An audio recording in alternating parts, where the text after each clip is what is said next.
The Artemisia festival was not only a matter of sacred duty, it was a feast for the senses, a moment when Ephesus itself seemed to transform into a stage of divine splendor.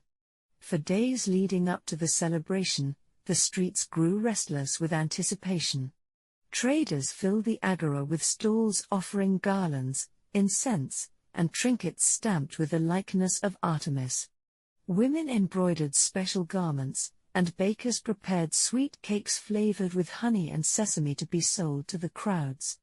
Even the smell of the city changed, less of fish and salt from the harbor, more of flowers, roasted meat, and burning resins. Imagine the perspective of a boy of 15, the son of a modest merchant, not wealthy enough to sit among the elite but not poor enough to be excluded from the spectacle.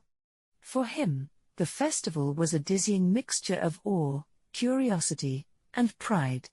He would rise early with his family, his mother adjusting the folds of his clean but simple chiton.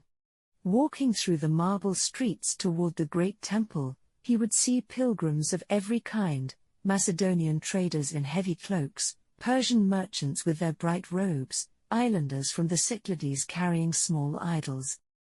The procession was the heart of the celebration. Priests in white robes carried sacred objects, their steps measured and solemn. Behind them came the priestesses, some of whom were young women from aristocratic families, their hair adorned with golden fillets, their faces calm but radiant. The boy, standing on tiptoe, would strain to catch a glimpse of the wooden cult statue of Artemis, veiled and crowned, borne aloft by attendants. The sight filled him with a strange mixture of reverence and excitement.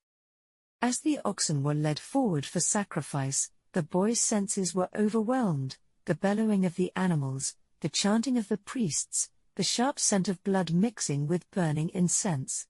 When the roasted meat was later shared in great communal feasts, he tasted more than food, he tasted belonging.